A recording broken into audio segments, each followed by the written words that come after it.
Captain Dana Wells had always been someone who could command a room. From the very first day she donned the police uniform, she knew the challenges she would face. Being both a black woman and a police officer had presented unique trials throughout her career, but she had weathered them with strength, determination, and grace. Over the years, she had risen through the ranks, not by playing politics or pulling strings, but by proving her competence, grit, and intelligence. Now, as a respected captain, she often had to remind herself of how far she'd come. Today, however, she wasn't wearing her uniform. She was just Dana Wells, an off-duty officer trying to enjoy a rare evening of normalcy. It was nearing dusk, and the sky outside was painted with hues of purple and orange. Dana loved this time of day, when the city seemed to exhale, transitioning from the chaos of day into the calm of evening. She had spent the last hour in a grocery store, a relatively mundane task, but one that she appreciated. It was a brief escape from the relentless pressure of her job. The small hum of the grocery store, the quiet banter between customers and cashiers, provided a welcome background to the thoughts swirling in her mind. She picked up a loaf of fresh sourdough bread from a local bakery and placed it into her basket, already thinking about the dinner she had planned for later that evening. In casual jeans and a simple gray sweatshirt, she moved with ease through the aisles, invisible to the world. Her badge and gun were safely tucked away in her purse, concealed beneath her arm. Though her job never really left her, Dana found comfort in moments like these, moments where she could blend into the crowd, just another face in a sea of people. After paying for her groceries, she walked toward the exit of the store, the cool air greeting her as the automatic doors slid open. The street outside was busy, but not overwhelmingly so. A couple of cyclists zoomed past her, and a group of teenagers laughed loudly as they walked by, animated in conversation. Dana smiled to herself, momentarily lost in the simple joy of the world around her. She slung her grocery bag over her shoulder and began the short walk back to her apartment. Her phone buzzed in her pocket, and she pulled it out, glancing at the screen. A message from her partner asking when she'd be home. Dana quickly tapped a response. "On my way now, just grabbing groceries. See you in 10. It was a routine day. Nothing seemed out of the ordinary. About 2 blocks away, Officer Greg Mathers sat in his squad car, restless. The day had been uneventful so far, with only minor incidents. A traffic stop here, a noise complaint there. As an officer who prided himself on taking action, Greg found the quietness unnerving. He had joined the force to make a difference, to be in the middle of the action. He was still relatively young in his career, but his confidence in his abilities often led him to act on instinct. Sometimes those instincts were sharp, but other times they were clouded by assumptions he wasn't even fully aware of. The radio crackled to life. "Dispatch to all units. We have a 1031 in progress. Robbery suspect, black female, mid-30s, wearing dark jeans and a gray sweatshirt, last seen heading west on 5th and Maple." The dispatcher's voice was calm but urgent. Greg's eyes sharpened. He straightened up in his seat, adrenaline surging. "Unit 34, copy that," he responded quickly into the radio. "Heading toward 5th and Maple now." His heart raced and his hands tightened around the steering wheel. A robbery suspect fleeing the scene. This was exactly the kind of situation he'd been waiting for. His mind raced as he replayed the dispatch call in his head. Black female, mid-30s, dark jeans, gray sweatshirt. He could already feel the excitement of catching the suspect, of playing the role of the hero in tonight's shift. He made a sharp turn down Maple, scanning the streets for anyone who might match the description. And then he saw her. Dana Wells was casually walking down the street, a bag of groceries in her hand, her pace leisurely. She was minding her own business, completely unaware of the squad car that was slowly creeping up behind her. From Greg's perspective, it all made sense. She matched the description perfectly. Mid-30s, black, gray sweatshirt, dark jeans. He didn't give it a second thought. Greg's pulse quickened. His instincts screamed at him to act fast. He pulled over to the side of the road, his eyes never leaving the woman as she continued to walk, unaware of the tension building behind her. "Ma'am, stop right there!" Greg's voice rang out loud and authoritative, echoing off the buildings surrounding them. Dana stopped in her tracks, confused. The words hadn't quite registered yet. She turned around slowly, blinking against the bright headlights of the police cruiser, which now felt like two spotlights beaming directly at her. Her first instinct was that there must be some mistake. She had done nothing wrong. This had to be a misunderstanding. But the officer's posture, the tone of his voice, it all suggested something far more serious than a simple mix-up. "Is there a problem, officer?" she asked calmly, though there was a slight edge to her voice. Dana had been in situations like this before, not personally, but as an officer responding to scenes. Her experience told her that staying calm, maintaining control over her voice and body language, was key in diffusing tension. But Greg wasn't listening to her words. His mind was already made up. His pulse throbbed in his ears as he stepped closer, his hand resting on the grip of his holstered gun. The description from dispatch echoed in his mind, and the scene before him matched perfectly. "Hands where I can see them," he barked, his voice sharp, his stance tense and ready for action. Dana frowned, the confusion deepening. She had dealt with tense situations before, but never one where she was the subject of suspicion. "Officer, I think there's been a misunderstanding," she began, her voice still controlled, still trying to make sense of what was happening. But Greg wasn't hearing her. His eyes were locked on her, watching her every movement. His training kicked in, the voice in his head telling him to remain in control, to assume the worst-case scenario. He had made countless arrests before, many of them in situations just like this. His grip tightened on his holstered weapon as he repeated his command. "I said, hands where I can see them, now!" Dana's heartbeat quickened. She could feel the tension radiating off him, could sense the situation spiraling out of control. "I'm a police officer," she said, the firmness in her voice growing. "I'm Captain Dana Wells, from the 4th Precinct." But Greg was already too far gone. His perception had been clouded by the description, by his own preconceived notions of what danger looked like. In his mind, this was a suspect trying to lie her way out of an arrest. It was a story he had heard many times before, people trying to pretend they were someone they weren't, claiming to be innocent when they weren't. "Yeah, right," he muttered, barely processing her words as his hand moved toward his handcuffs. "I've heard it all before." Before Dana could react, Greg was on her, grabbing her arm and spinning her around with a force that startled her. Her purse fell to the ground, her groceries spilling across the sidewalk as he roughly pulled her hands behind her back. The cold steel of the handcuffs clicked around her wrists, sending a surge of shock and anger through her. "Officer, this is a mistake," she protested, her voice rising in frustration as she struggled against the cuffs. "My badge is in my purse. I am Captain Dana Wells. You've got the wrong person." But Greg's tunnel vision had already kicked in. He was going through the motions of what he believed to be a standard arrest, following protocol in his mind. He had no time for excuses, no patience for what he thought were lies. With a firm grip on her arm, he led her toward the back of his squad car, ignoring the scattered groceries on the sidewalk, ignoring the anger building in her voice. Dana's mind raced, her heart pounding in her chest. How could this be happening? How could one of her own officers be treating her like this? She had spent years working alongside men like Greg, building trust, fostering camaraderie within the department. And yet, in this moment, none of that seemed to matter. She was just another black woman in handcuffs, her identity, her rank, her years of service reduced to nothing.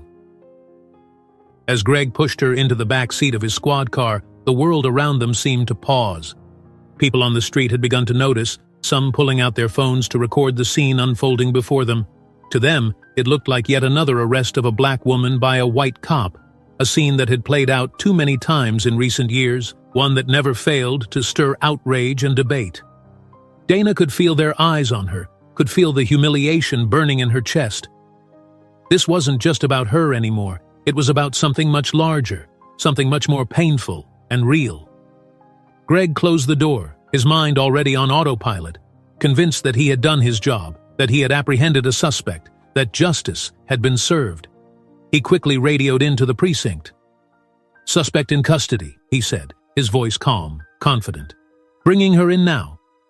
As he pulled away from the curb, the sirens wailing faintly in the distance, Dana sat in the back seat, her hands cuffed behind her, staring out of the window.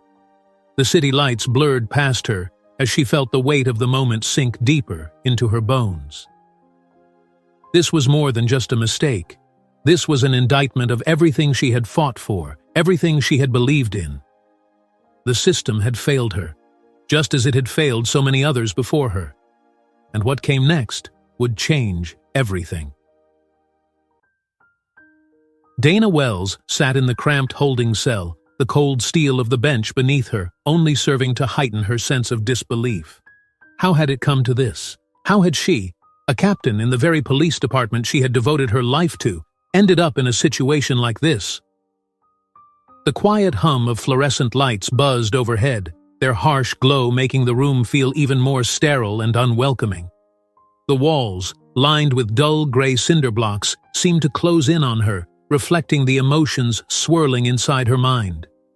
Her hands, which had been cuffed until just moments before, now rested in her lap. Her wrists still sore from the tightness of the restraints. She massaged them absent-mindedly, though her thoughts were far from her physical discomfort. Her mind replayed the scene from the street over and over, like a broken record that refused to stop. The moment Officer Greg Mathers had pulled her over, the way he had disregarded her words, her identity, how he had ignored the truth, staring him right in the face. Captain Dana Wells, a woman who had given over a decade of her life to law enforcement, who had worked tirelessly to bring fairness and equity to the department, who had climbed through the ranks despite every obstacle thrown in her way. And now, after all that, she sat here, humiliated, her authority stripped from her by the very system she had sworn to protect and improve. The holding area was mostly empty, save for a few officers passing by from time to time, their eyes flickering toward her in confusion, perhaps a hint of pity. But no one spoke to her directly. There was an awkward tension in the air, a sense that something deeply wrong had happened, yet no one knew exactly how to address it. Dana's pulse was still racing, though she forced herself to remain calm. She knew she couldn't afford to lose her composure, not now. The anger simmering beneath her calm exterior was like a storm waiting to break, but she tamped it down with every breath. This wasn't the time to explode. No, she needed to think, to figure out what came next. She was the one always in control, always level-headed in the face of chaos, and she couldn't afford to be anything less now, even if it was her dignity that had been so callously trampled. The door to the precinct's intake room opened with a sudden creak, and Sergeant Maria Lopez strode in, her expression a mix of concern and disbelief.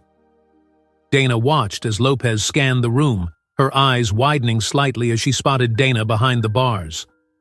For a moment, Lopez hesitated, her hand hovering over the door handle as if she needed to collect herself before confronting the reality of what had happened. "Captain Wells?" Lopez's voice was soft, almost hesitant. "What in the world is going on?" Dana stood, brushing off the front of her sweatshirt, though her actions were more out of habit than necessity. "You tell me, Sergeant," she replied coolly, though the edge in her voice was undeniable. "One of your officers just arrested me. Officer Mathers. Apparently, I fit the description of a robbery suspect." Lopez's face went pale. She quickly fumbled with the keys on her belt, unlocking the door to the holding cell and stepping inside. I had no idea. This has to be a mistake." "It is," Dana said, her voice firm but restrained. "But it's more than just a mistake, Maria. It's a failure. A failure of judgment, a failure of training. And right now, it's making this department look like a complete joke." Lopez bit her lip, her eyes darting toward the door as if she expected someone else to walk in and magically fix the situation. "I'm so sorry, Captain. Let me get you out of here, and I'll handle this immediately." Dana didn't argue. She stepped out of the holding cell, her back straight, her face a mask of composure. As they walked down the hallway toward her office, Dana's mind continued to whirl. The precinct was quieter than usual. The officers still at their desks seemed to sense that something was off, but no one said anything as they passed. They reached Dana's office, and Lopez quickly closed the door behind them, her face still flushed with embarrassment and discomfort. "Captain, I swear, we had no idea it was you. Officer Mathers. I don't even think he knows yet. He's filing the report now." Dana raised an eyebrow, her gaze sharp. "He doesn't know yet? After all this time?" Lopez swallowed hard. I don't think he recognized you, Captain. He thought he was following protocol. There was a description, a suspect, and he acted. It was only after you were brought in that anyone realized who you are." Dana sat behind her desk, her hands resting on the surface, though she resisted the urge to slam her fist against it. "He didn't even bother to listen when I told him who I was," she said, her voice colder now. "That's the problem, Maria. It's not just about mistaken identity. It's about the fact that he looked at me and saw a criminal. He saw a black woman in a sweatshirt and jeans and decided that was enough." Lopez winced, knowing the truth in those words. "I'll make sure Officer Mathers is aware of the mistake, Captain. I'll get him in here to apologize immediately." Dana narrowed her eyes. "This isn't about an apology, Sergeant. This is about a systemic issue. This is about bias, prejudice, things we've been trying to root out for years, and yet here we are." Lopez nodded, looking chastened. "I understand, Captain. I'll start the internal review process. This will be investigated thoroughly." Dana sighed, leaning back in her chair. The exhaustion she had been holding at bay finally began to seep into her bones. "Good. But this doesn't end with just an investigation, Maria. This needs to be a wake-up call for the entire department. What happened to me is just one example of a much larger problem." As Lopez nodded, her expression serious, the door to Dana's office swung open without warning, and in stepped Officer Greg Mathers, his face pale, his eyes wide with confusion and horror. He had finally been told. "Captain Wells," he stammered, his voice shaking slightly. I didn't know. I swear, I didn't realize it was you." Dana turned her chair to face him fully, her expression unreadable. For a moment she said nothing, simply letting the weight of the situation settle over him. She could see the fear and guilt written all over his face, and while part of her wanted to let him off easy, to chalk this up to a simple mistake, she knew that wasn't the right thing to do. "Officer Mathers," she began, her voice calm but unyielding. "You arrested me without even bothering to check my identification. I told you multiple times who I was, and you ignored me. You assumed that because I matched a vague description, I was guilty." Greg's eyes flickered with panic. "Captain, I was just following the description from dispatch. You fit it perfectly, and I thought I was doing the right thing." Dana's jaw tightened. "The right thing?" She let out a slow breath, keeping her voice steady. "The right thing would have been to take a moment and listen to me. The right thing would have been to ask for identification before slapping handcuffs on someone. But instead, you saw what you wanted to see." Greg's mouth opened and closed, as if he was struggling to find the right words, but none came. His face flushed with shame, his hands twitching nervously at his sides. "I'm sorry, Captain. I really am. I never meant to disrespect you. I didn't mean for any of this to happen." "I'm sure you didn't," Dana said, her voice softening just a fraction. "But what you meant doesn't erase what you did. This isn't just about me, Officer Mathers. This is about how we, as police officers, interact with the people we are supposed to protect. If you couldn't listen to me, your captain, when I told you who I was, what does that say about how you treat the civilians we encounter every day?" Greg blinked, his expression slowly shifting from defensive to reflective. The weight of Dana's words was sinking in, and he could feel the magnitude of his mistake more fully now. He had been so certain, so sure, that he was acting correctly in the moment. But now, faced with the reality of what he had done, he realized how wrong he had been. Dana didn't let him off the hook just yet. "You didn't see a person, Greg. You saw a threat, and you reacted based on that assumption without stopping to question it. That's a problem. And it's not just your problem. It's a problem throughout this department, and frankly, across the entire police force. Greg stood there, silent, his face downcast. He had no words of defense left. He had nothing to say that could change what had happened. Lopez, sensing the gravity of the moment, stepped forward. "Captain, I'll make sure Officer Mathers undergoes a full review, and I'll be recommending further training for all of our officers regarding racial bias and appropriate procedures." Dana nodded, though her mind was already moving forward, thinking about the broader implications of what had happened. Good. But it's not just about training. We need to start holding people accountable for these mistakes, and we need to do more than just pay lip service to the idea of reform. Otherwise, we're just going to keep finding ourselves in the same situation over and over again. Greg nodded slowly, his face still pale, as if he was just beginning to understand the full scope of what Dana had been saying. Dana leaned forward, her eyes locking onto his. "Officer Mathers, I expect better from you. I expect better from all of us. Do you understand that?" He swallowed hard and nodded, his voice barely above a whisper. "Yes, Captain, I do."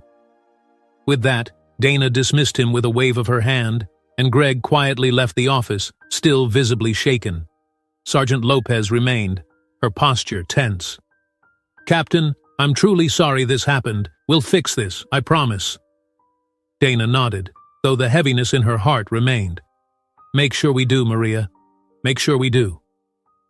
The news spread through the precinct like wildfire, faster than anyone could have anticipated.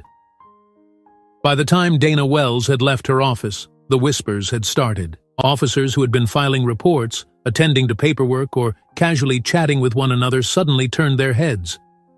Conversations halted mid-sentence, and curious eyes followed Dana as she moved through the corridors. The atmosphere had shifted, and everyone knew it. The incident, the arrest, was already the talk of the department. Dana could feel the weight of those stares but ignored them. She had been in the spotlight before, but not like this. This wasn't the kind of attention that came with earning commendations or solving a high-profile case. No, this was something else, something insidious. It was the uncomfortable mix of disbelief, pity, and gossip. They were looking at her like she was both a victim and an anomaly. The fact that someone as high-ranking and respected as Captain Dana Wells had been wrongly arrested by one of her own officers wasn't just shocking, it was a scandal. And it wasn't going away anytime soon. She walked with purpose, her head held high, though the humiliation still simmered beneath the surface. The holding cell incident wasn't just a personal embarrassment, it was a public one, and Dana knew that it would have consequences far beyond the walls of the precinct. She could already hear the murmurs. "Did you hear?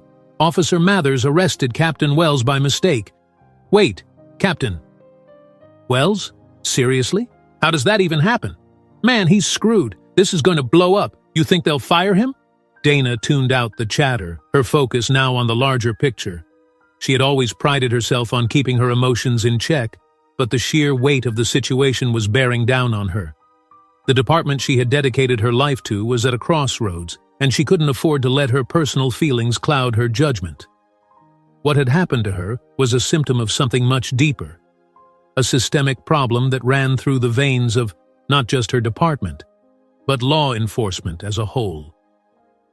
As she stepped outside the precinct, the cool evening air hit her face like a slap, jolting her out of her thoughts.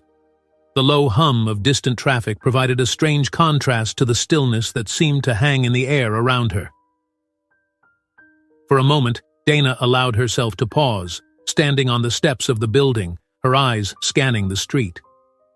She had always thought of the precinct as her second home, a place where she could make a difference, where she had real power to change things for the better. But after what had happened, the precinct felt foreign, as if she no longer truly belonged there. Her phone buzzed in her pocket, pulling her attention back to reality. She pulled it out, her thumb instinctively swiping across the screen. A notification popped up, a text from her partner asking if she was okay. Dana hadn't had the chance to fully explain what had happened, and she wasn't sure she was ready to. How could she? How could she put into words the sheer indignity of being arrested by one of her own, of having her authority stripped away in an instant. She hesitated for a moment before typing back a simple, non-committal response. "I'm fine. I'll be home soon. Long day." As she slid her phone back into her pocket, Dana noticed movement down the street.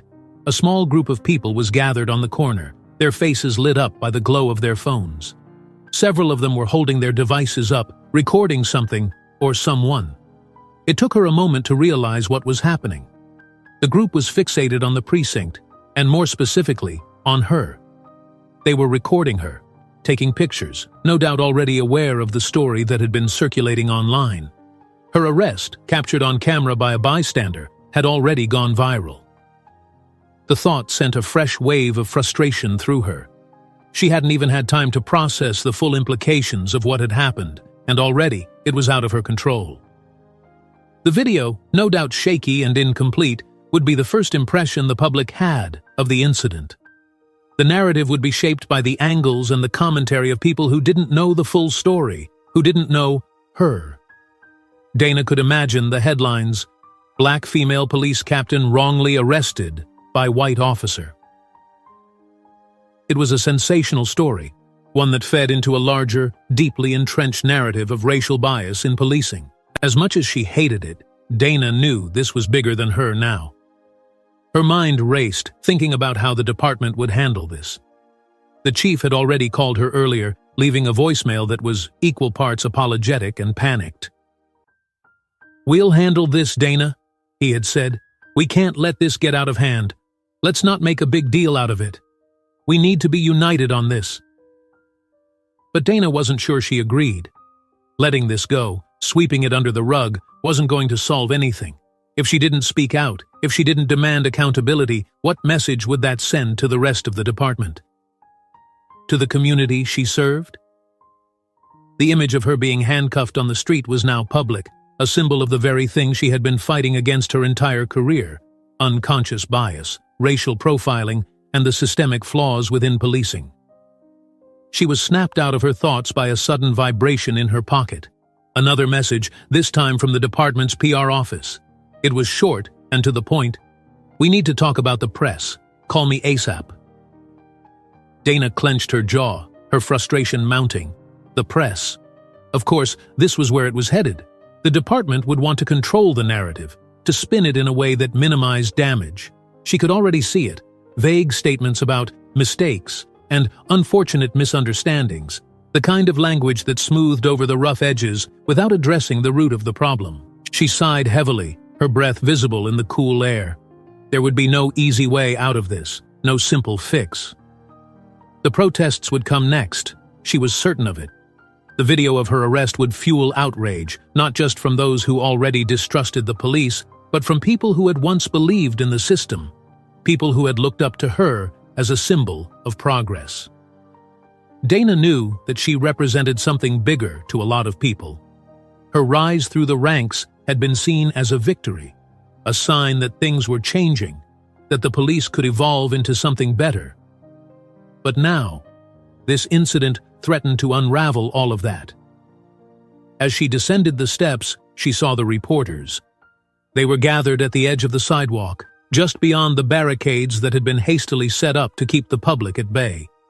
Cameras clicked and flashed, and microphones were thrust forward as Dana approached. Questions were shouted in rapid succession. "Captain Wells, do you have any comment on your wrongful arrest? Do you believe this was racially motivated? What does this incident say about the state of the department?" Dana stopped short, her body tense as she considered her next move. She hadn't expected the press to descend on her so quickly, but she should have known better. They were hungry for a story, and this was a juicy one. She could see the headlines already forming in their minds, the clicks and views they'd generate. It was tempting to give them what they wanted, to stand in front of the cameras and lay bare the truth about what had happened. But she also knew that a single word out of place could inflame the situation even further. She felt a tap on her shoulder and turned to see Sergeant Lopez hurrying toward her, her expression strained. "Captain, we've got to get you inside. This is blowing up fast." Dana nodded curtly, her eyes still fixed on the cameras and reporters. but she allowed Lopez to guide her back inside the precinct. The press, undeterred, continued to shout questions at her retreating figure, the sound of their voices fading only as the doors swung shut behind her. Once inside, Lopez turned to face Dana, her hands fidgeting nervously. The chief's in a meeting with the mayor. They're scrambling to figure out how to handle this, and, there's already a protest starting outside. Of course there is, Dana said, rubbing her temple as the tension continued to build. This was always going to happen, Maria. Lopez hesitated, then nodded. They're worried. The higher-ups, I mean. They're afraid this could turn into a full-blown scandal. There's talk about releasing a statement soon, but they want your input first. Dana felt a surge of anger rise up in her chest. My input? Now they want my input? After I've already been humiliated in front of the entire department? After I've been made an example of exactly what's wrong with this place? Lopez shifted uncomfortably, clearly unsure of how to respond. Captain, they're just trying to keep things from spiraling out of control. Dana's eyes narrowed. Maybe things need to spiral out of control. Maybe that's the only way anything is going to change. For a moment, the two women stood in tense silence, the weight of the situation hanging between them. Finally, Lopez spoke again, her voice quieter this time. Look, Dana, I get it. What happened to you it's messed up. But the chief's trying to avoid this turning into something that we can't handle. He wants to keep the peace. Dana snorted. Peace? There's no peace to keep. This department has been walking on a powder keg for years, and we all know it. I'm not interested in keeping the peace, Maria. I'm interested in fixing the problem. Lopez swallowed, her gaze flicking toward the door, as if expecting someone else to step in and take over the conversation. So, what do you want to do then? Dana didn't hesitate. I want accountability. I want a public admission of what went wrong, and I want Officer Mathers and anyone else involved to face consequences. Real consequences, not just a slap on the wrist. Lopez nodded slowly, though the worry in her eyes remained. I'll pass that along to the chief. But, you know this isn't going to be easy, right? There are people higher up who won't want this to turn into a bigger issue than it already is. Dana straightened her posture, her voice firm. It's already a big issue, Maria. And it's not going away. With that, she turned and headed down the hallway, leaving Lopez standing there, unsure of what to do next.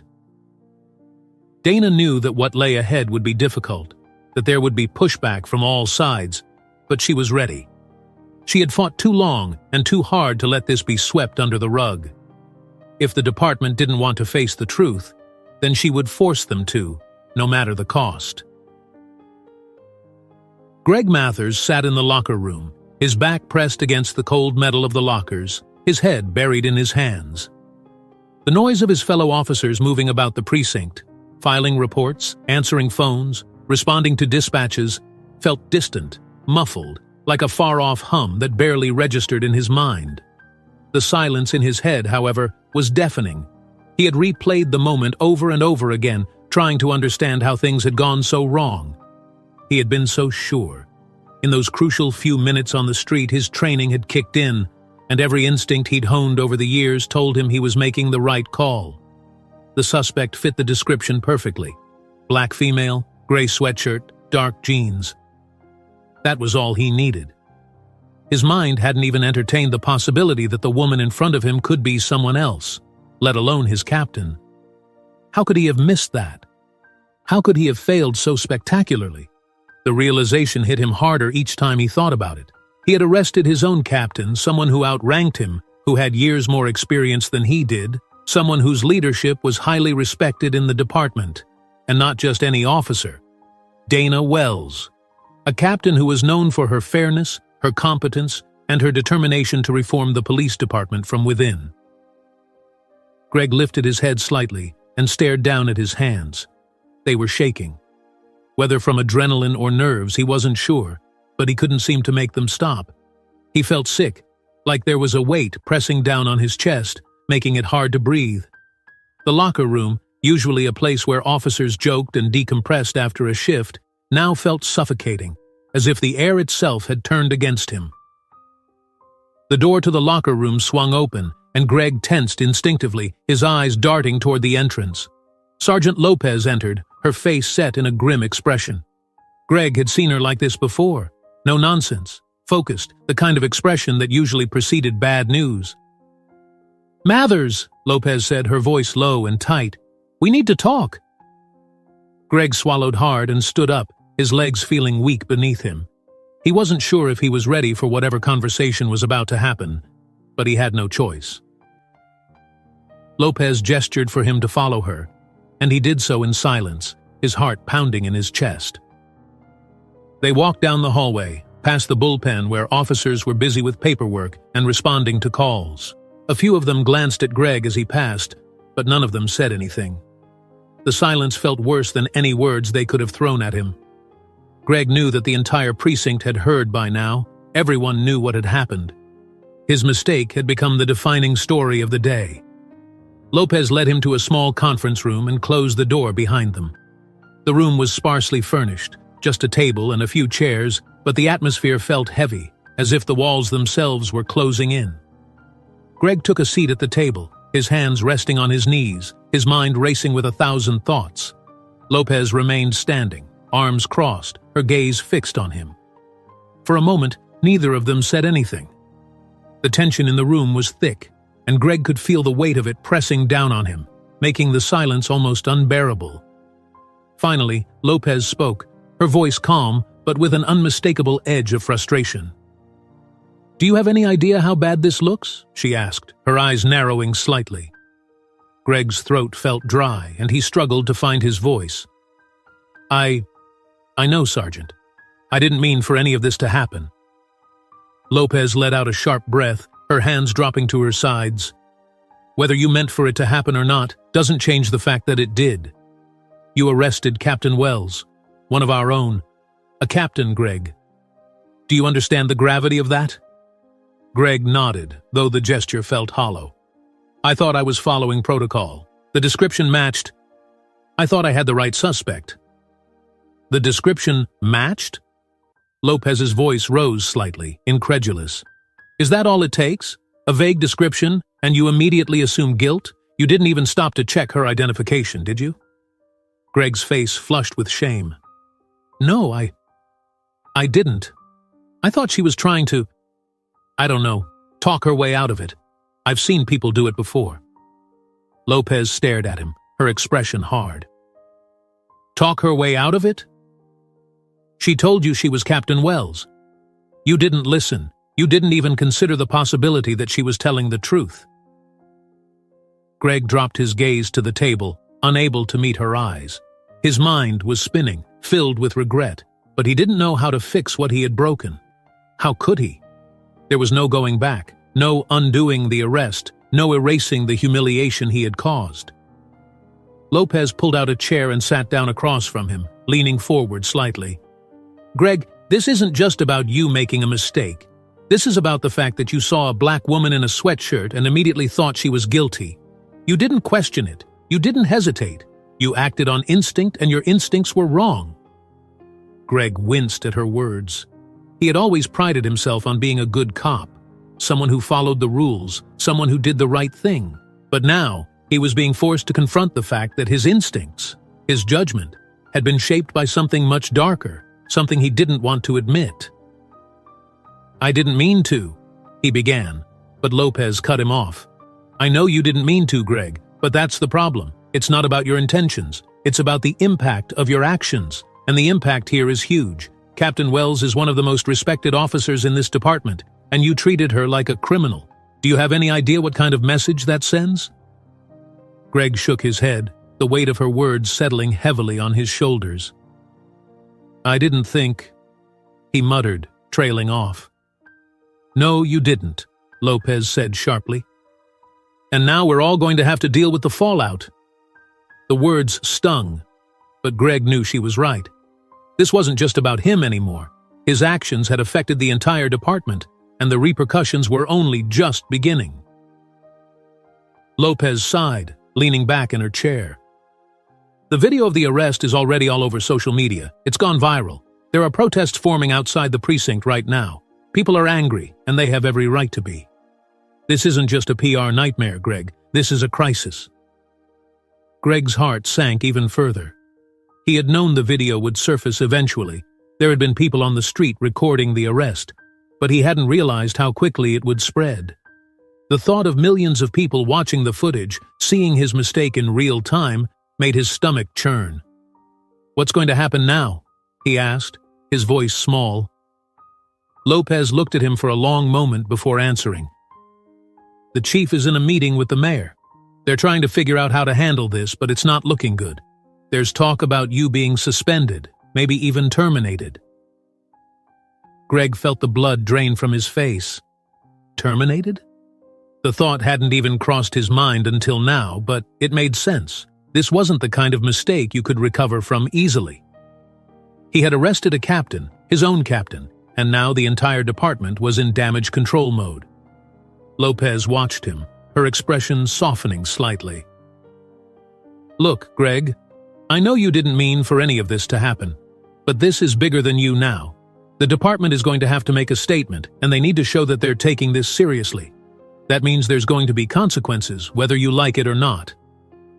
Greg nodded slowly, though his mind was still reeling from the possibility of losing his job. He had worked so hard to get here, had put in the hours, the effort, the training. And now, because of one moment of poor judgment, it could all be gone. "I understand," he said quietly, though the words felt hollow. Lopez stood up, her chair scraping against the floor. "For what it's worth, Greg, I don't think you're a bad cop. But you need to start thinking more carefully about how you do your job. There's a lot more at stake here than just catching suspects. You've got to think about how your actions affect people, how they reflect on the department. If you can't do that, then maybe this isn't the right place for you." Her words hung in the air, and Greg felt them pierce through him like a knife. He had never thought of himself as anything less than a good cop, someone who was dedicated to the job. But now, for the first time, he was forced to confront the possibility that maybe he wasn't as good as he thought he was. Maybe his instincts weren't as reliable as he'd believed. Maybe he had a lot more to learn. Lopez left the room, leaving Greg alone with his thoughts.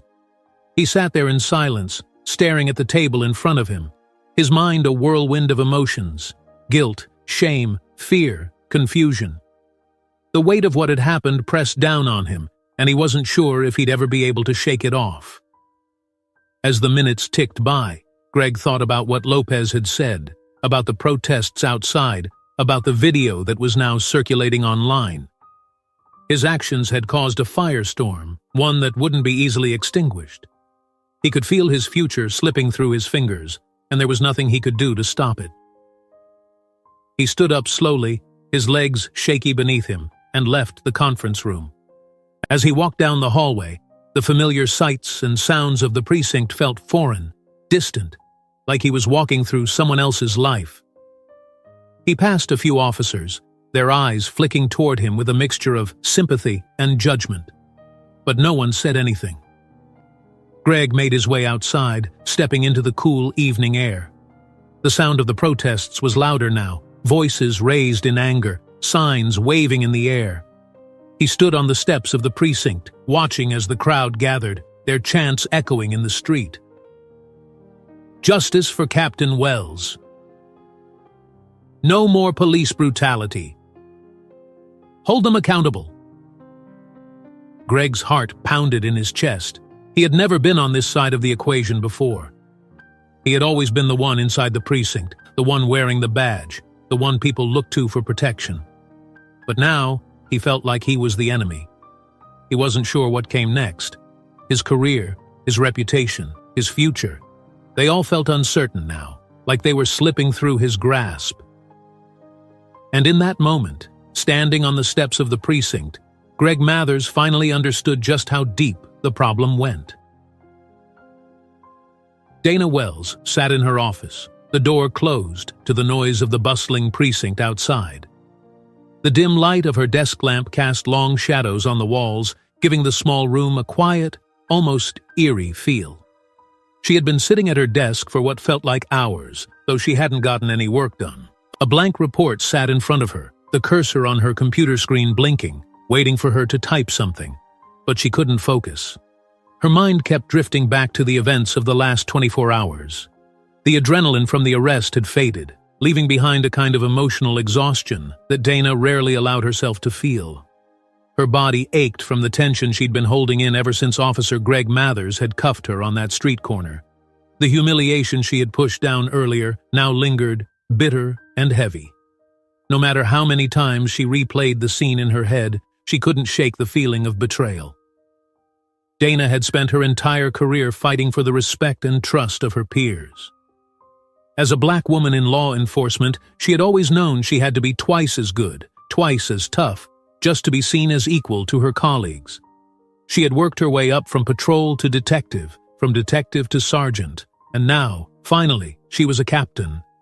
And yet, despite all of her accomplishments, despite everything she had done for the department, one of her own officers had arrested her, without listening to her, without recognizing her, without even questioning his own assumptions. She clenched her jaw and leaned back in her chair, staring up at the ceiling. The department had always been a second home to her. She had poured her heart and soul into this place, into the idea that she could make a difference from the inside. She had seen the systemic issues, the biases, the unfair treatment, particularly against people of color, and she had tried to change things. She had pushed for diversity training, implemented policies to address racial profiling, and advocated for community policing efforts to rebuild trust between the police and the neighborhoods they served. And yet, after all that, she had ended up in the back of a squad car, handcuffed, like a criminal. Her phone buzzed on the desk, pulling her out of her thoughts. She glanced at the screen, a text from her partner, Emma. "How are you holding up? Everyone's talking about it at the station. Call me if you need to talk." Dana sighed. Emma worked as a firefighter at a station across town, and although their professions were similar, the cultures of their respective departments couldn't have been more different. While Dana had to navigate the politics, biases, and unspoken rules of a historically male-dominated, predominantly white police force, Emma's station felt more like a family, tight-knit and supportive. It was a reality that Dana envied sometimes, though she would never admit it out loud. She wanted to respond to Emma's message, to reassure her that she was fine, that everything would blow over soon. But the truth was, Dana wasn't sure if she was fine. She wasn't sure if this was something she could just push aside, something she could shrug off and move on from. A knock at the door broke the silence. "Come in," Dana called, sitting up straighter in her chair, pushing her emotions down as much as she could. The door opened, and Chief Henry Marshall stepped inside. He was an imposing man, tall and broad-shouldered, his once black hair now streaked with gray. His uniform was immaculate, as always, the gold stars on his collar gleaming under the fluorescent lights. Dana had always respected him, despite their occasional disagreements on policy. He was old school in many ways, but he had supported her when she had pushed for reforms, and she appreciated that. But today, there was something different in his expression, something heavier, more guarded. "Dana," he said, his voice low and somber, "we need to talk." Dana motioned for him to sit in the chair opposite her desk, and the chief closed the door behind him before taking a seat. For a moment, neither of them spoke. The air between them was thick with unspoken tension, and Dana could sense that this conversation wasn't going to be easy. "I'm sure you know why I'm here," Marshall finally said, his eyes meeting hers. Dana nodded slowly. "I figured." The chief leaned forward slightly, resting his elbows on his knees. "Look, Dana, you know I have a lot of respect for you. I've watched you rise through the ranks, and I've seen the positive impact you've had on this department. But what happened yesterday? Well, it's caused a lot of problems." Dana's stomach tightened, but she kept her face neutral. "I'm aware. The protests are still going on outside." Marshall exhaled, rubbing the back of his neck.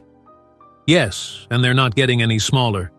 The press is all over this, and the mayor is, well, let's just say he's not happy. He's worried about how this is going to affect public trust in the department." Public trust? Dana almost scoffed at the irony. Public trust had already been eroded long before this incident, and not just because of one mistake by a single officer. It was because of years of systemic issues, years of people in power refusing to address the root causes of the mistrust between the police and the community. "Chief," Dana said, keeping her voice measured, "this isn't just about one mistake. What happened yesterday is part of a much bigger problem. We've been ignoring it for too long." Marshall's gaze sharpened, and for a moment she saw the weariness in his eyes. He had been in law enforcement for decades, had seen his share of scandals, corruption, and missteps. But Dana could tell that this situation was different. This wasn't just about a public relations nightmare. This was about the very fabric of the department coming unraveled. "I know," Marshall admitted quietly, his voice heavy. "You think I don't see it? You think I haven't tried to fix it? The truth is, Dana, the department is a machine, and machines don't change overnight. We've been trying to patch up leaks for years, but every time we fix one, another one springs open. It's a constant battle." Dana leaned forward, her hands gripping the edge of her desk. "I understand that, Chief, but we can't keep acting like this is just business as usual. We can't sweep this under the rug and hope it goes away." "I'm not saying we should," Marshall replied, his voice firm. "But we have to be smart about how we handle this. The mayor is already talking about launching an independent investigation into the incident, and I won't lie to you, Dana. Officer Mathers might lose his job over this." Dana's stomach clenched. She hadn't expected to feel conflicted about Greg Mathers' fate, but hearing the chief's words made her pause. Greg had made a serious mistake, one that had humiliated her and exposed the deep flaws in the department's culture. But part of her wondered if firing him would actually solve anything, or if it was just an easy way for the department to distance itself from the problem. "This isn't just about Greg Mathers," Dana said quietly. "This is about the way we train our officers, the way we address or fail to address bias. Firing him won't fix that." Marshall nodded slowly, as if considering her words. "You're right, but we have to do something to show the public that we're taking this seriously. If we don't, this department will lose what little credibility it has left." Dana stared at her desk, her mind racing. She wanted accountability, but not just for Greg Mathers. She wanted real change, reforms that would address the systemic issues that had led to this moment. But she knew how the department worked. She knew that the people in charge were more concerned with managing optics than making real, lasting changes.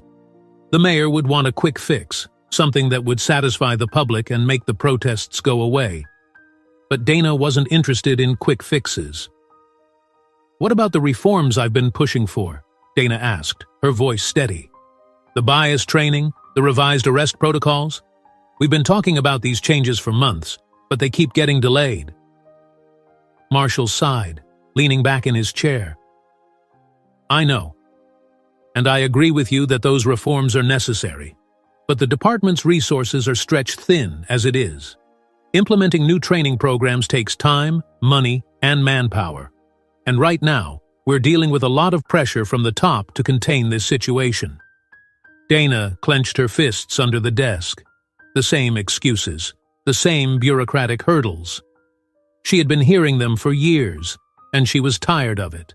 The department could find the money for new equipment, for tactical gear, for public relations campaigns. But when it came to addressing the root issues of bias, inequality, and accountability, there was always some excuse, some reason why things couldn't move forward.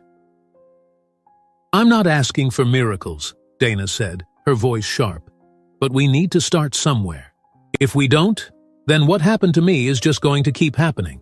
To other people, to civilians who don't have the rank or the platform to speak out." Marshall's eyes softened slightly, and for the first time, Dana saw a flicker of empathy. "I hear you, Dana, I do, and I'll support you in pushing for those reforms. But you have to understand, there's going to be resistance, not just from the higher-ups, but from within the department. A lot of people don't want to admit that we have a problem." "I'm not afraid of resistance," Dana replied, her voice firm. "I'm afraid of doing nothing." Marshall nodded, though his expression remained grave. "All right. Let's take this one step at a time. The mayor's office is going to release a statement soon, and they'll likely announce the independent investigation. That will buy us some time, but we need to be ready. I want you to put together a proposal for the reforms you've been advocating for. We'll push it through, but we'll need to be strategic about it." Dana felt a small glimmer of hope, though it was tempered by the knowledge of how slow and painful the process would likely be. Still, it was something. It was a start. "I'll have the proposal ready by the end of the week," Dana said, her voice resolute. "Good," Marshall replied. He stood up, his expression still serious, but less guarded than before. "And Dana, take care of yourself. This isn't going to be easy, and there's going to be a lot of scrutiny on you, but you're one of the best officers we have, and I don't want to lose you." Dana looked up at him, her eyes hard but appreciative. "I'm not going anywhere, Chief. Not until we get this right." Marshall gave her a small nod, then turned and left the office, closing the door softly behind him. As soon as he was gone, Dana let out a long breath, leaning back in her chair. The weight of the conversation, of the situation, of everything that had happened, pressed down on her, but she refused to let it crush her. She had come too far, fought too hard to back down now.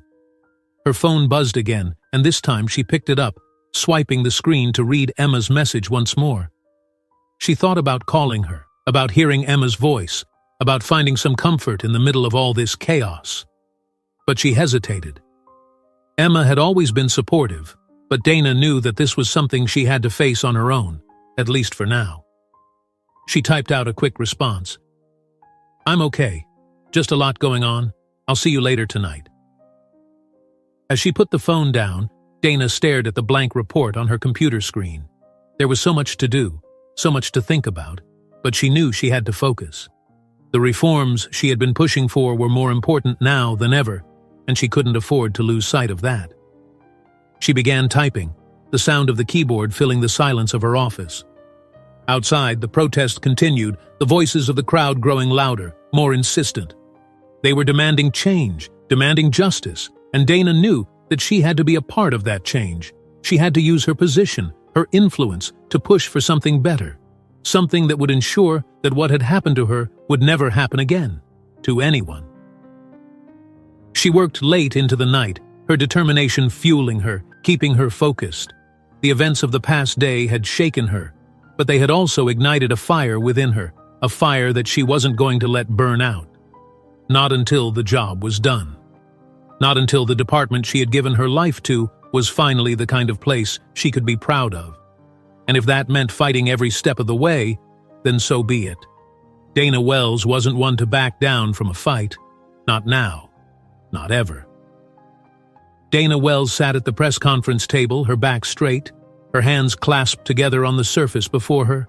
The room was packed with reporters, their faces a mixture of curiosity and determination, each one eager to capture the story of the day.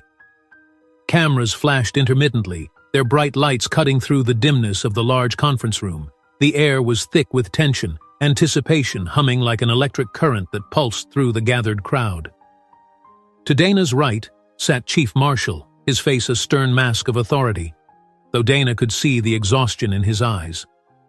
To her left was the mayor, a man more concerned with political survival than justice, his expression carefully neutral. Other senior officials and department heads flanked them on either side, a united front meant to project stability and control in the midst of a brewing storm.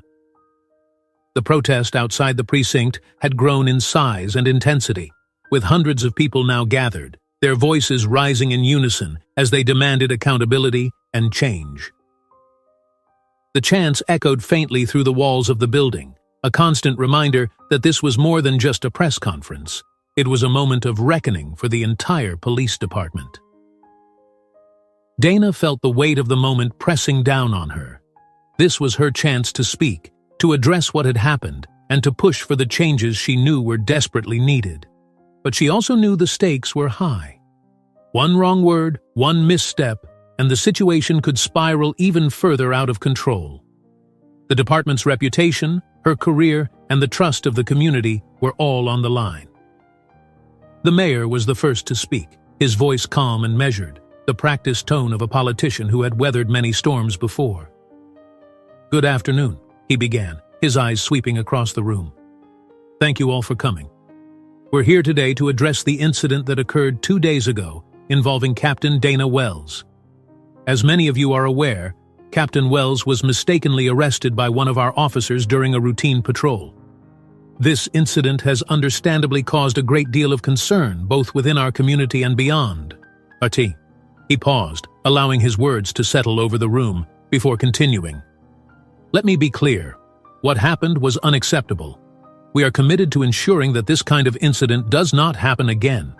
To that end, we have launched an independent investigation into the matter. This investigation will be thorough, and we will hold those responsible accountable for their actions. Dana listened to the mayor's words, her expression neutral. She knew that this was the part where the city tried to control the narrative, to reassure the public that everything was under control, that they were taking the right steps. But she also knew that words alone wouldn't be enough. The people outside weren't calling for an investigation, they were calling for real, tangible change, and that was what Dana was here to push for. The mayor finished his statement, and the chief took his turn at the microphone. I want to echo the mayor's sentiments, Chief Marshal said, his voice gravelly but clear. Captain Wells is one of our most dedicated and respected officers. The fact that this happened to her is deeply troubling, and it highlights issues within our department that we must address. Marshal glanced at Dana, and she gave him a small nod, a silent acknowledgement of the support he was offering her in that moment. He continued, as the investigation proceeds, we will also be reviewing our current protocols and training programs. It is imperative that our officers are equipped with the knowledge and skills to avoid situations like this in the future.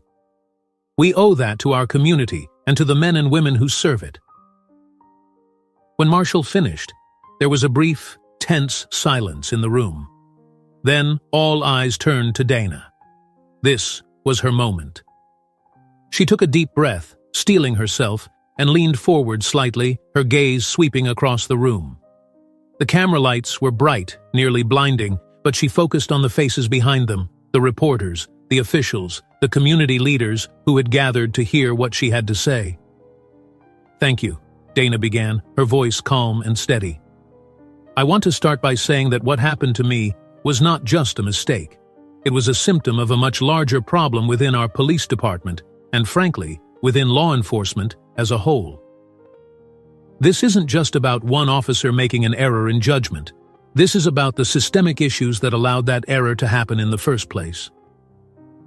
The room was silent, the tension palpable as the reporters leaned in, their pens and recorders at the ready. Dana could feel the weight of her words, the responsibility of speaking out, but she pressed on. I've spent my career working to address these issues: bias, inequality, the breakdown of trust between the police and the communities we serve. I've seen firsthand how these problems affect not just the people we're sworn to protect, but also the officers who are trying to do their jobs. And let me be clear, this is not a problem that can be solved with a few quick fixes or public statements. It requires real, meaningful change. Dana paused, letting her words sink in before continuing. The independent investigation that's been announced is a good first step, but it's just that, a first step. What we need is a comprehensive approach to reform. We need to overhaul our training programs to ensure that every officer is equipped to make sound decisions in the field. We need to implement new protocols that address the biases that too often influence those decisions. And we need to hold ourselves accountable when we fall short. The cameras flashed as she spoke, capturing every word, every gesture. Dana could see the reporters jotting down notes, their expressions serious, intent.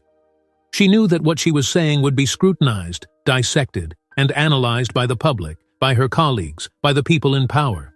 But she didn't care. This was her truth, and it needed to be said. There are those who might say that we should just move on from this, that we should focus on the positive and not dwell on the mistakes. But I can't do that. We can't do that. Ignoring the problem doesn't make it go away.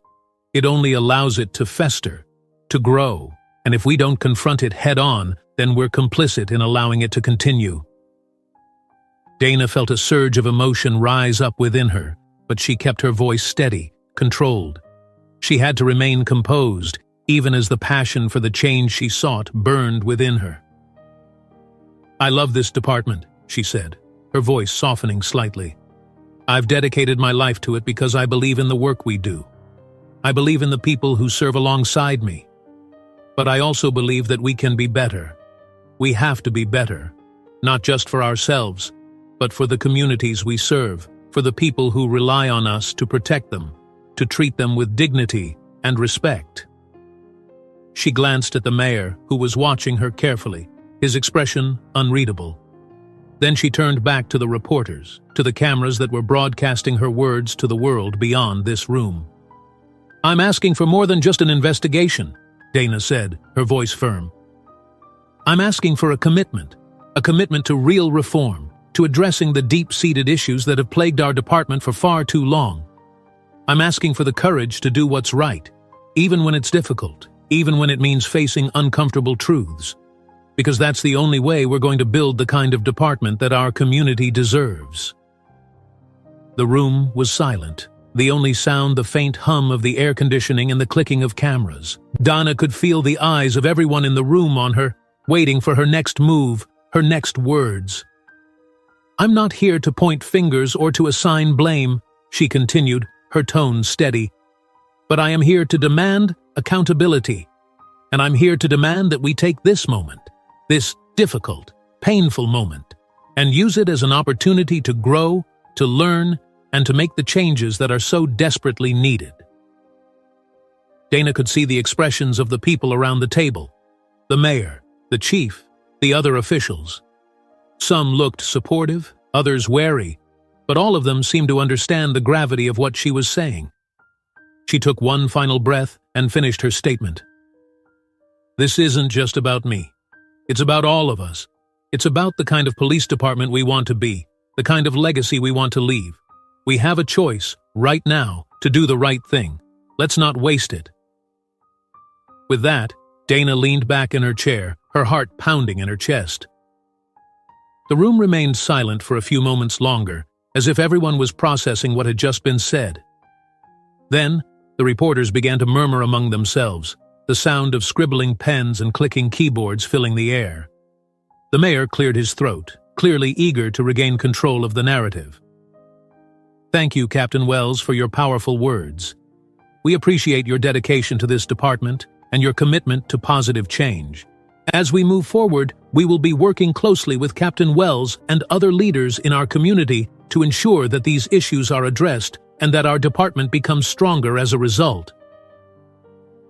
The reporters began to raise their hands, eager to ask questions, but before the mayor could call on any of them, Chief Marshal leaned forward to speak into the microphone.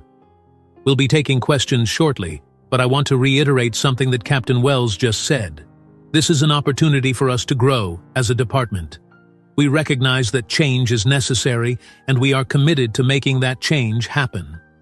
We ask for the public's patience and trust as we navigate this process, and we pledge to be transparent and accountable every step of the way." Dana could feel the tension in the room easing slightly, though the undercurrent of urgency remained. The press conference would continue, with reporters asking questions, seeking more information, trying to probe deeper into the issues at hand. But Dana had said what she needed to say. She had made her position clear. As the mayor and the chief began fielding questions from the reporters, Dana sat back, her mind already shifting to the next steps. She knew that the real work was only just beginning. The press conference was just the start of a long and difficult process, one that would require persistence, determination, and most importantly, action. After the press conference ended, Dana stood up, shaking hands with the mayor and the chief as they exchanged polite words. But she could sense the underlying tension, the unspoken concerns that lingered between them. The mayor, in particular, seemed wary, as if he was unsure of how Dana's strong stance would play out in the court of public opinion. But she didn't care about that. What mattered to her was that the right thing was done, regardless of the political fallout. As Dana made her way out of the conference room, she was approached by several reporters, their questions coming at her in rapid succession. But she politely declined to answer, telling them that everything she had to say was already on the record. She had no interest in getting drawn into a media circus. Her focus was on the work that needed to be done. Once she was outside, she was greeted by the sight of the continuing protest. The crowd had grown even larger, spilling out into the streets, their voices rising in a chorus of demands for justice, for accountability, for change. Dana felt a surge of emotion as she looked out at the faces in the crowd, people of all ages, races, and backgrounds, united by a common cause. One of the protesters, a young woman with a handmade sign that read, "Justice for All," caught Dana's eye. Their gazes locked for a brief moment, and Dana felt a connection, a silent understanding that they were both fighting for the same thing. The woman nodded at her, a gesture of solidarity, and Dana nodded back. As she walked past the barricades, a few protesters recognized her, and she heard a smattering of applause and shouts of encouragement. It wasn't the usual reaction she received as a police officer, and it took her by surprise. But she appreciated it. It reminded her that despite everything, there were people out there who believed in her, who supported the changes she was advocating for. Dana made her way to her car, the noise of the protest fading slightly as she closed the door behind her. She sat in the driver's seat for a moment, taking a deep breath, trying to center herself. The day had been long and exhausting, but she knew that there was still much to do. Her phone buzzed with a new message, and she glanced down to see a text from Emma. "You were amazing today. So proud of you. Dinner at home tonight?" Dana smiled for the first time in what felt like days. She quickly typed back a response. "Thanks. I'd love that. See you soon." As she started the car and pulled away from the precinct, Dana felt a sense of resolve settle over her. The road ahead would be difficult, filled with challenges and obstacles, but she was ready. She had made her stand, and now it was time to back up her words with action. She thought about the proposal she had promised the chief, the reforms that needed to be put in place, the conversations that would need to happen with the rank and file, with the union, with the community leaders. It was going to be a battle, but it was one she was prepared to fight. The streets were still crowded with protesters as she drove through the city, their signs and chants a constant reminder of the urgency of the moment. Dana felt a mix of emotions, pride, determination, and a deep sense of responsibility. The people were counting on her, on the department, to do the right thing, and she wasn't going to let them down. As she pulled into her driveway and turned off the engine, Dana sat in the silence for a moment, letting the events of the day wash over her. She thought about what had happened, about what still needed to happen. There was a lot at stake, but she was ready to face it, head on. She got out of the car and walked up to the front door, the weight of the day still on her shoulders but tempered by the thought of home, of Emma, of a quiet dinner and some much-needed rest. But even as she stepped inside, the work continued to churn in the back of her mind, the plans and strategies forming, the resolve hardening. Dana Wells was ready for what came next. Whatever it took, she would see this through, not just for herself, but for everyone who had ever been wronged, for everyone who had ever lost faith in the system, for everyone who believed that real change was possible. She wouldn't rest until it was done. The weeks that followed the press conference were a whirlwind of activity, tension, and hard-fought progress. Dana Wells found herself thrust into the center of a storm that showed no signs of abating. Every day brought new challenges, new meetings, new confrontations. But she refused to back down. This was the fight she had been preparing for her entire career, and she was determined to see it through, no matter the cost.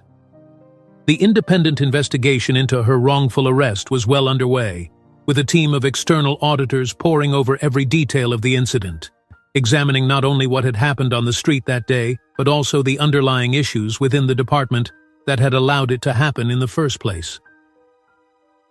Dana met with the investigators several times, providing her account of the events, her insights into the department's culture, and her recommendations for what needed to change. Each meeting was grueling, but she knew it was necessary.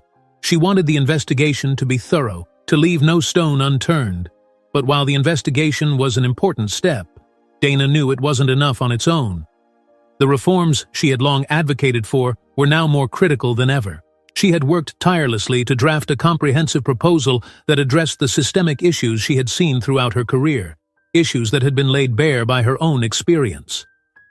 The proposal included mandatory bias training for all officers, a complete overhaul of the department's arrest protocols, the implementation of community policing initiatives, and the establishment of an independent oversight committee to ensure accountability and transparency.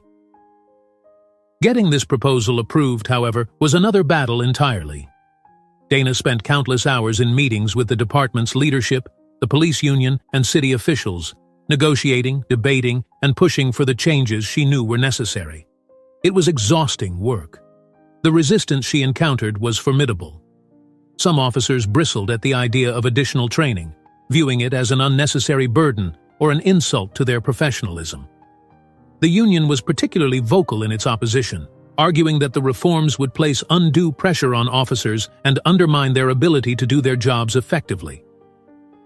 "We're out there risking our lives every day," one union representative had said during a particularly heated meeting. "And now you want to saddle us with more red tape? More hoops to jump through? This is going to make it harder for us to protect the community, not easier." Dana had listened to their concerns, understanding their perspective but remaining firm in her resolve. "This isn't about making your jobs harder," she had replied, her voice calm but unwavering. "It's about making sure that when you do your jobs, you're doing them right. It's about ensuring that everyone in this city, everyone, feels safe and respected, including our officers. These reforms aren't meant to punish you. They're meant to protect you, to protect the integrity of our department, and to build trust with the community we serve." But the resistance wasn't just internal. The mayor's office, while publicly supportive of the reforms, was cautious behind the scenes, wary of the political ramifications.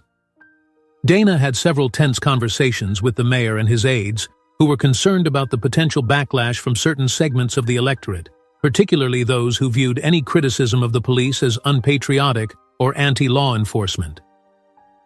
"The optics of this are tricky," the mayor had said during one meeting. "We need to be careful how we frame this. We can't afford to alienate our base." Dana had felt a surge of frustration at his words. "This isn't about optics," she had shot back. "This is about doing what's right. We can't keep playing politics with people's lives. The community is demanding change, and we have a responsibility to deliver that change. If we don't, we're going to lose whatever trust we have left." The mayor had looked at her for a long moment, clearly weighing his options. Finally, he had sighed and nodded. "All right, Dana, you have my support, but we need to be smart about this. We need to bring people along with us, not push them away." With the mayor's tentative backing, Dana pressed forward.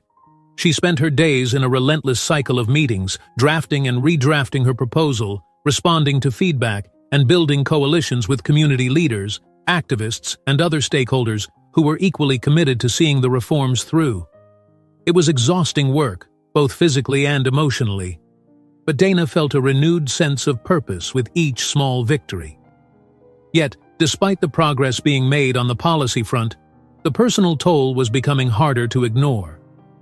Dana had always been good at compartmentalizing her emotions, at keeping her work life separate from her personal life, but the events of the past few weeks had blurred those lines.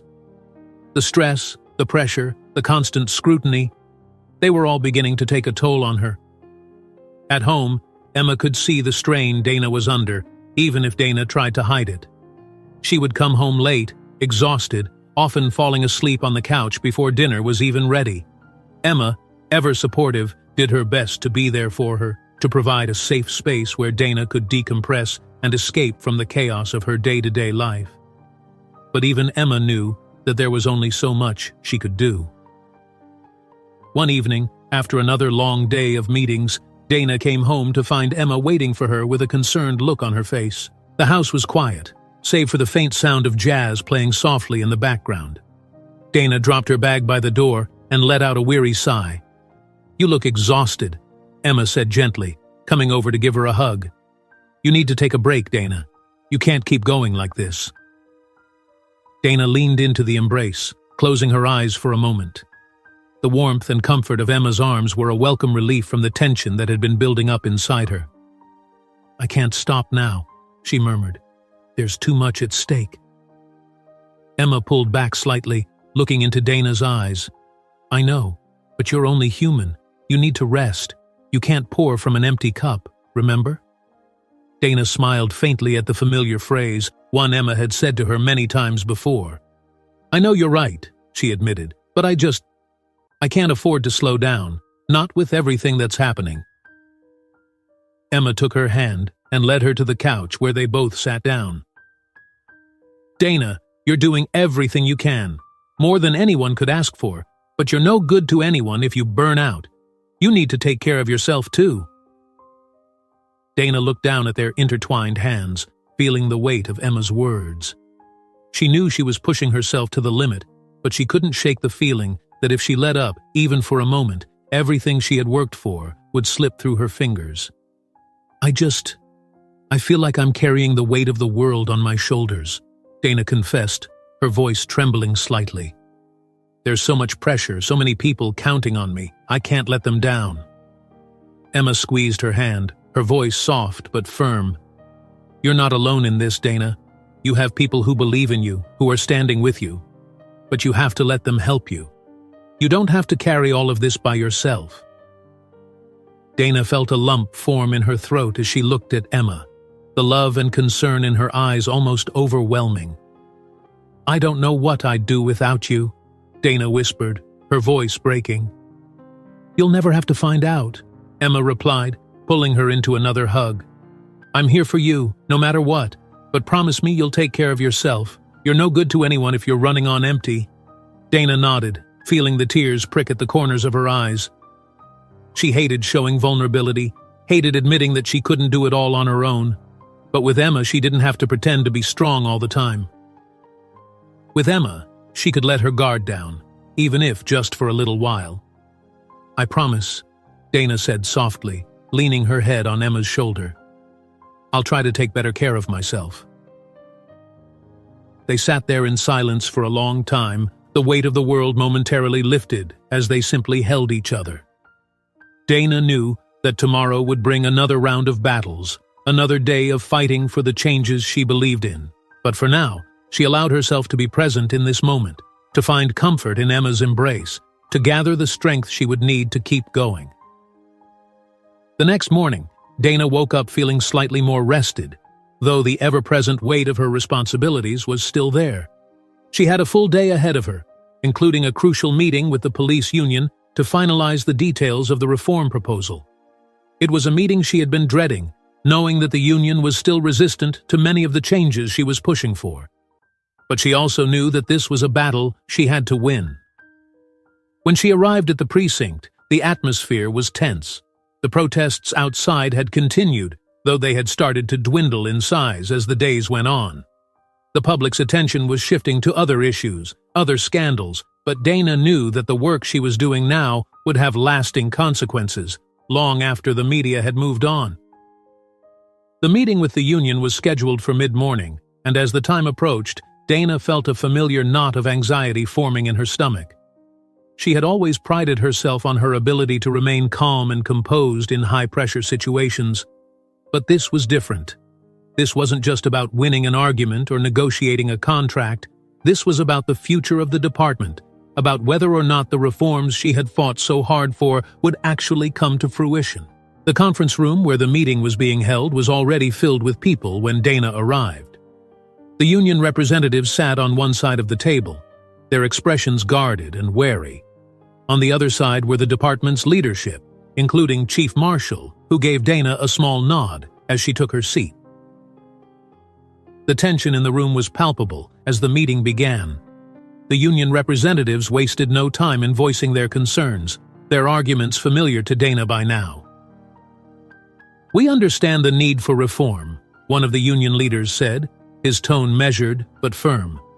But these changes you're proposing, mandatory bias training, revised arrest protocols, independent oversight, are going to put a huge strain on our officers. They're already stretched thin as it is. Adding more requirements is only going to make their jobs harder. Dana listened patiently, waiting for her turn to respond. When it came, she spoke with the same calm authority that had carried her through so many difficult situations in the past. I understand your concerns, she began, her voice steady. But we can't afford to keep doing things the way we've always done them. The public's trust in us is eroding, and if we don't address the issues that are causing that erosion, we're going to lose that trust entirely. And once it's gone, it's almost impossible to get back. One of the union leaders leaned forward, his expression skeptical. And you think these reforms are going to fix that? You think a few training sessions and new protocols are going to solve all our problems? Dana met his gaze evenly. No, I don't think they'll solve everything, but I do think they're a necessary first step. We have to start somewhere. We have to show the community that we're serious about making changes, that we're willing to hold ourselves accountable. If we don't, then we're just reinforcing the belief that we're part of the problem, not the solution. The room was silent for a moment as the union representatives considered her words.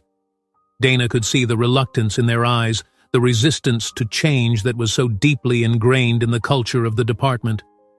But she also saw something else, a flicker of understanding, of recognition that something needed to be done, even if they didn't fully agree with her methods. The conversation continued, with both sides making their arguments, negotiating the details of the proposal, looking for common ground. It was a long and difficult process, with moments of tension and frustration, but Dana refused to give up.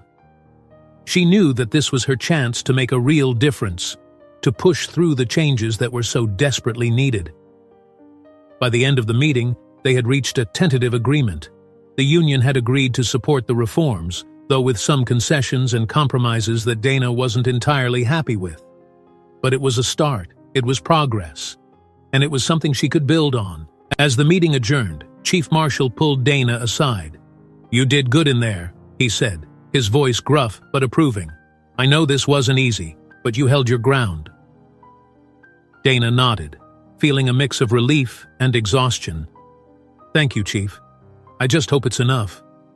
Marshall gave her a reassuring pat on the shoulder. "It's a start, and sometimes that's all we can ask for." Dana left the conference room feeling a sense of accomplishment, though tempered by the knowledge that there was still much work to be done. The reforms were just the beginning. The real challenge would be implementing them, making sure they were followed, and ensuring that they had the impact she knew they could. The next few weeks were consumed with the implementation of the reforms. Dana worked tirelessly with her team to roll out the new training programs, to revise the department's protocols, and to establish the Independent Oversight Committee. It was grueling work, but Dana threw herself into it with everything she had. The reaction from the rank and file was mixed. Some officers embraced the changes, recognizing the need for them, and appreciating the leadership Dana was showing.